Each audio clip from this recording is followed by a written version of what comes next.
Hey everybody! Hello! Hola a todos! And today we have a very special podcast. I will not be calling Sappy or Shushti because here I have Marina, Hello. dear Catalan friend, who will help us actually to navigate through a lot of Catalan subjects today. So I have a bunch of questions and just curious things that he shared with me. And I believe Marina is the best person to help to answer them. We'll see. We will see. How are you, Marina, in general? I'm very good. Yes. So excited. Yeah. All good. I like your wake-up look. We look like similar, you know, Yeah, the blondie. Sure. Okay, so just being cautious of time, of course. I will jump straight in. And one of the questions I had quite often asked by my friends who maybe don't travel so often to Spain. So for them, Catalonia is about Barcelona. And Barcelona, for them, is about key three things: beaches, Gaudi, and Barca, football and basketball clubs. But I'm really sure that so much more are there to add. What would you say are maybe other three key things that you would like to put on this list?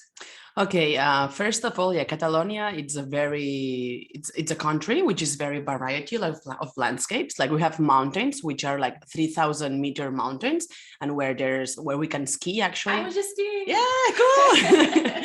I did go skiing as well. So we can ski on winter time, and just from the mountains to the beach, just can be like an hour or even less sometimes. So like there's a variety of landscapes. We have these big mountains, smaller mountains. We have as well a lot of coastline. So I'd say like the variety of landscape is one of the characteristics of Catalonia, and as well the culture. I'd say like we have a very specific, like a very different culture. We have a lot of like the human towers. I don't know if you ever seen like the human towers.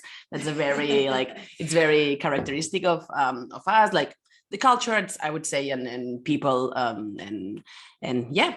Today, by the way, we will be touching a little bit these cultural things. And now, because you already showed the Castells, which again, for some of the people, they heard the word, but who has not experienced, can you just explain a little bit what is this?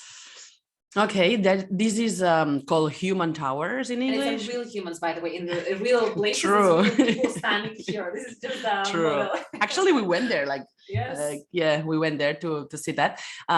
This is called Castells. Castells means castle in Catalan, and it's a very well organized structure where people climbed to each other.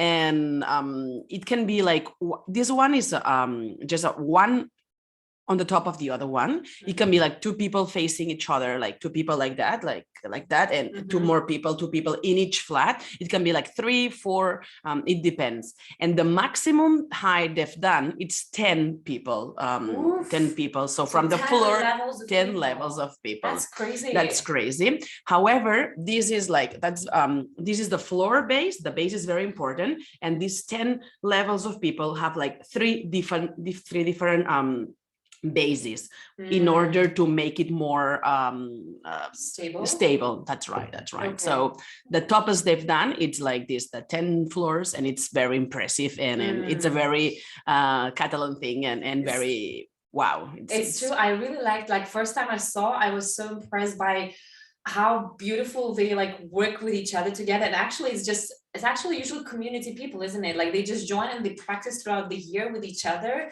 and then they they build the trust and the physical model how to hold each other. For me it was really impressive. So whoever visits Barcelona should, or is it just Catalonian? It is Catalonian, yeah, that's okay. Catalonian. So whoever visits Catalonia should see this, because it's a really, really nice thing to see. And usually it's in many fiestas and other celebrations. In the some festivals. We have more, I'd say we have like 100 groups in all Catalonia, like 100 different groups that they do that, these buildings.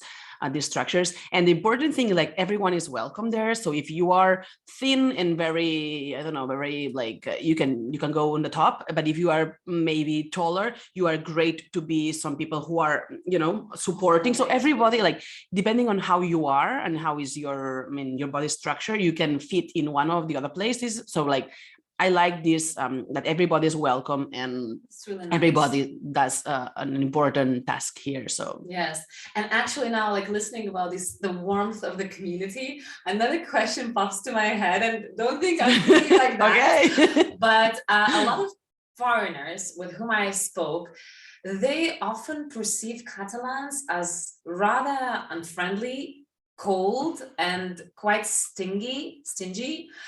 Do you think that has a part of truth, and why does this happen? Why it's difficult to make friendship with Catalan? I don't really think it's like that, but I think if you compare us with the rest of Spanish people, we are colder, we are maybe like stingy, like what you said, but because you are comparing us with the rest of Spanish people, because we're more like kind of European a little bit. So because we're nearer, like, you know, in the border. So I'd say we are, a little bit more than the rest of Spanish people. However, if you compare us with the rest of Europeans, maybe we're less, you know, we are a little bit more Spanish. I don't know how to say, but I don't think we are that cold, but Marina is very warm, I have to say. We are not as open as people from the south of Spain, that's for sure. You know, if I go to the south of Spain, I love it, and people are so open, so welcoming. We are, but not that much, I'd say. Okay, but yeah, and I would say once you get a bit probably to know deeper and manage to come closer and get the trust of a Catalan person, I believe they can be amazing and wonderful friends as in any other part of the world. So to actually start a conversation with Catalan, you know, in UK, with whoever you speak, you can talk about weather quite a bit. In Lithuania, usually whoever you meet, you can talk about Eurovision, for example.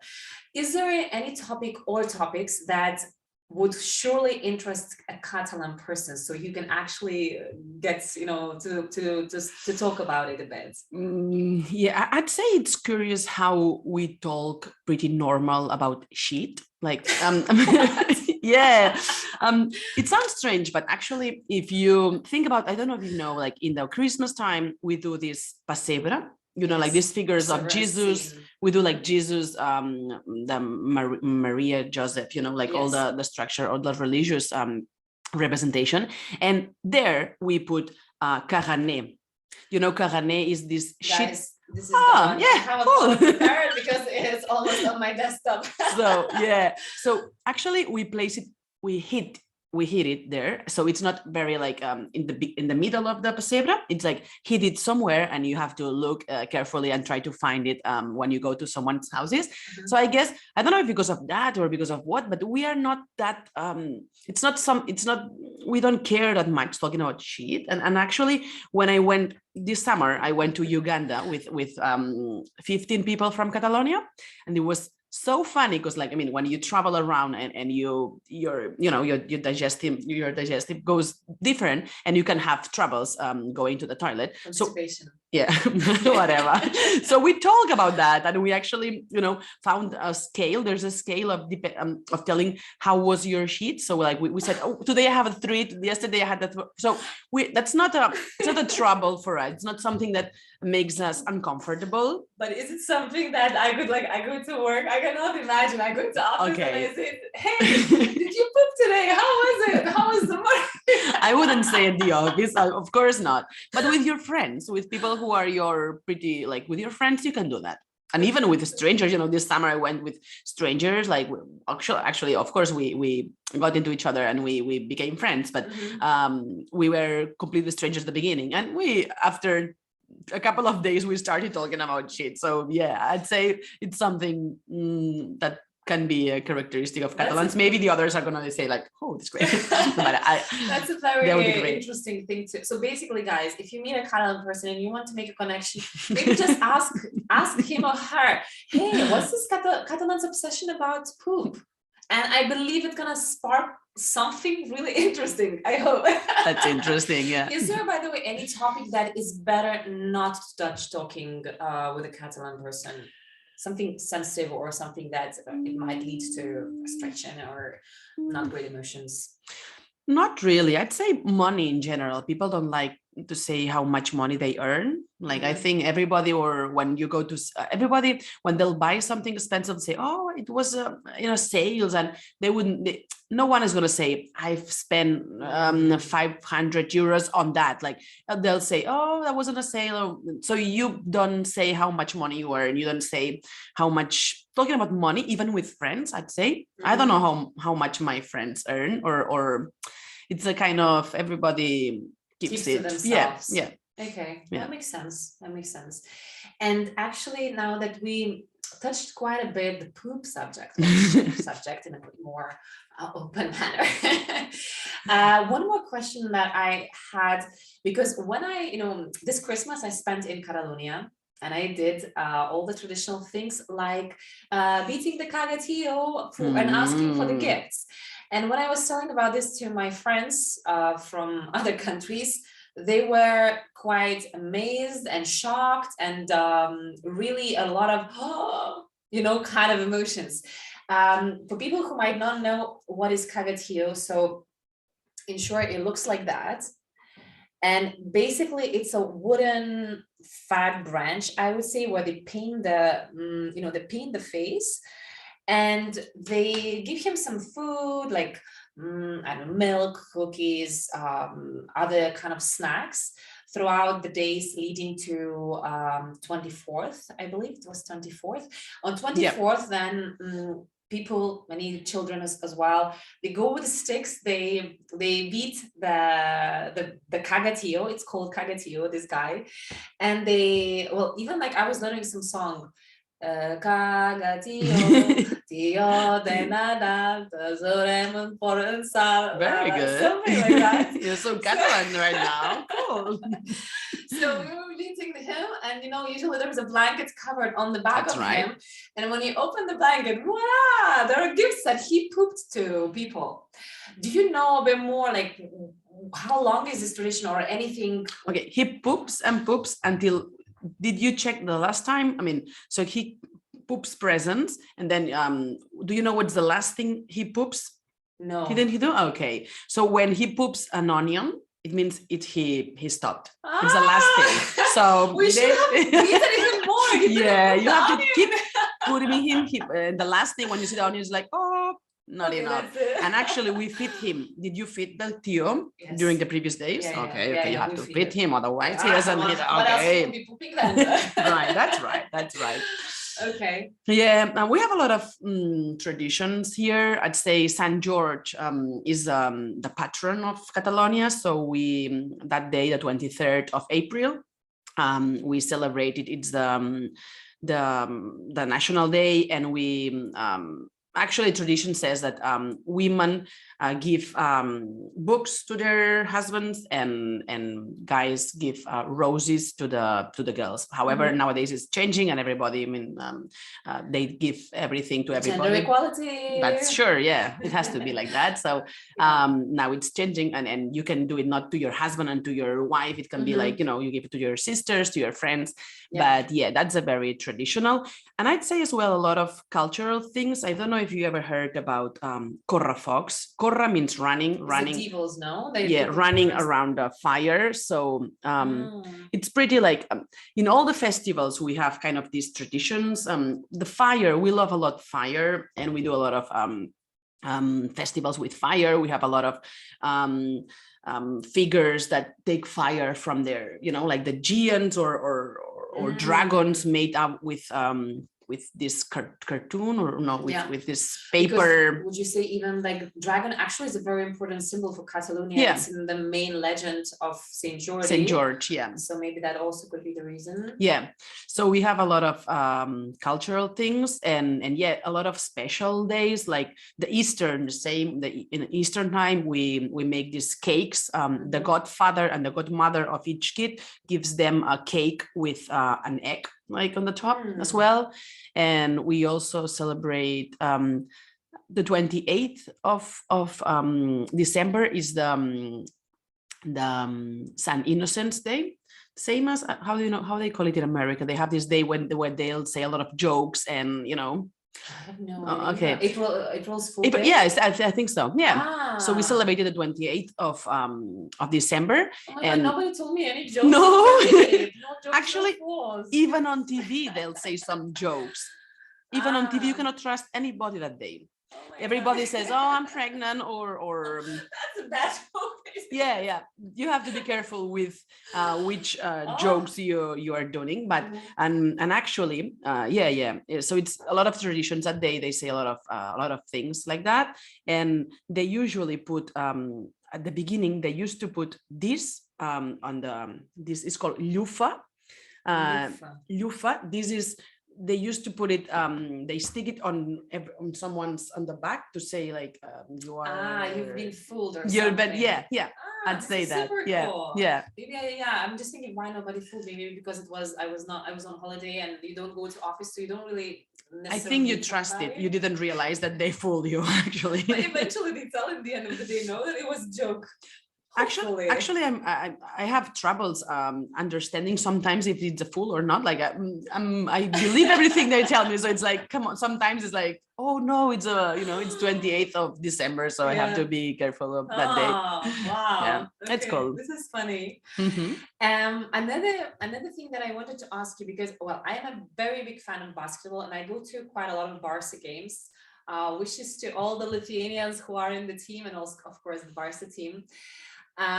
But there are, I think like when I speak with friends, I feel like most of the people here in Catalonia, they follow football as the key sport, but I'm sure there are other sports that quite popular or quite big for people. It's just that it's not very visible maybe to foreigners like me living here. Yeah. I'm not I don't follow a lot of sports, but for what I know, I mean, hockey, for example, is a very known sport. Actually, from where I'm from Terrassa, and in Matadepera, they have a lot of very important hockey teams, and actually they go to the Olympic Games.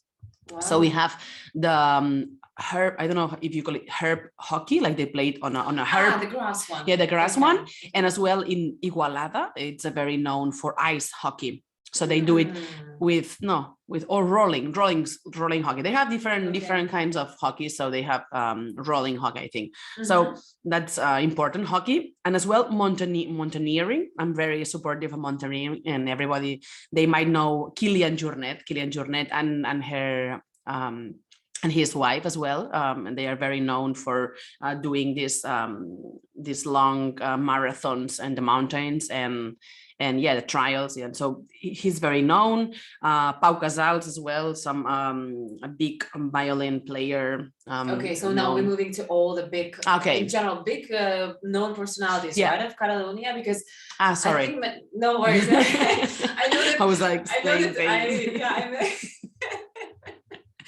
Sure. But I know that most of the time when you hear a famous person, you kind of associate, okay, this is a Spanish celebrity or a Spanish known person. But of course, some people more strongly feel, okay, actually, this is Catalonian superstar in a very friendly way. Would you say who are these really like Catalan superstars or famous people who the world knows, but maybe they don't know that they are originally Catalans? Okay. Share some. So as I was saying, Kilian Jornet is a very known Catalan person. He actually is he did Everest, I think, twice within 48 hours or like within a week, like very crazy, and of course without oxygen. And he's a very tough guy, and very stubborn. When he wants to do something, he gets it. He's amazing. And as well, so some other sport, like for example, Xavi Hernandez from Barca, the actual entrenador. Entrenador is the player? No, like the person who leads everything. The coach. Yeah, okay. Sorry, the coach one. So so the Xavi Hernandez is the actual coach, and he's from actually my hometown, Terrassa. Yeah, so let's say it. Terrassa's proud boy. Yes. We actually have Miki Jimenez from the one who went to Eurovision. Which Miki. year? Miki Hernandez, from the Eurovision. He went to recently, like 1 year or something. Was this like a slow song or the like very popsy? I don't know all the entries, but for sure, maybe many Lithuanians right now watching and like, I know him. You might know this guy, Miki. Miki Tiki Tiki. Okay. Yeah, do you call it Miki Tiki Tiki? No. Miki Nunez, sorry, Miki Nunez. Miki Nunez. 3 times he changed his surname now in this conversation. Okay. Sorry. No worries. I will put the link to his song just in case people need to remember. Okay. 2019 is saying, yeah. Okay. So they do this TV show. It's called Operación Triunfo. Have you ever heard? And they do this academy where they train them how to sing. And from there, he was the winner. So he was the one who had the chance to go to Eurovision. So that was like Lithuanians. Yeah, Lithuanians might know him. Yes, exactly. So they always talk about that. So yeah. Okay. Yeah, as well as if you are a basketball supporter, you'll know Pau Gasol and his brother. Okay. Yeah, both are very known. Yeah. Then we have, I don't know, Dali, of course, is very known, like in terms of Catalan. He was Catalan. He was from Figueres, from the north of Catalonia, near the border of France. And there's a very beautiful house there. But he has some different houses in Dali, and it's impressive. The structures and all the architecture and how all the houses. Have you ever heard? Yes, I've heard about the Dali triangle. I'm missing one place exactly in Figueres. But I also was very impressed by Dali's castle that he bought to his wife Gala. My God, guys, it's really worth visiting all this triangle and the beauty of the landscapes. Some of the things, actually, you look around and you understand, okay, actually, you understand where he got inspired by some of the things, because the landscapes sometimes are quite surreal. And so it's surely worth a visit. Yeah, he's a classic. So that's the thing. And I'd say Gaudi, of course. Gaudi is known worldwide, and yeah, we have a lot of. Familia will be finished soon. Actually, did you see the star they put on the top? Yes. This winter time. There's a new change in and it has been on the TV, and wow, it's like during the top. So yeah, they're working on it. They're saying not that late. We will see it. We will see it for sure. Maybe, I hope. Yeah, we will see. Okay, reveal us the secrets when you have them. All right, so the key questions I had today, because we have a bit of shorter run, so these were the key questions that I had for now. However, I would like to end this podcast maybe with a few nice Catalan phrases that you could share with us or teach us. I hope maybe I will know already something, just for people who will travel around, could use it and feel like Catalans are perceiving them in a much nicer manner, but not just bon dia and merci, but I don't know, some nice phrase. What would you think impress you? Foreigner comes to you and says something. Okay. And not caga included, not cagaruta. Okay. No, I guess you want me to teach them something useful and not as when I went to the Netherlands. I lived in the Netherlands for half a year, and my workmate and my housemates, they taught me things that you don't want to learn. So usually, no, not the okay, okay, something nice. Yeah, tell me an example. For example, what would you say? For example, you pass a person who looks nice, and you say, "You look nice." I'd say it, yeah. Exactly. See, Catalans are not happy with compliments. They're so much more reserved. Yeah. When someone in the street tells you a compliment, it's like, what are you? I mean, okay. You would. Maybe then just, okay, if I go to cafe and I want to order a coffee with milk and say thank you in Catalan, all this phrase, can you teach us? Un cafè. Un cafè. Amb llet. With milk. Amb llet, si us plau. Okay, un cafè amb llet, si us plau. Yes. That will be a great opening with a smile. Lovely. First I'm gonna ask, okay, ¿qué tal? Yeah.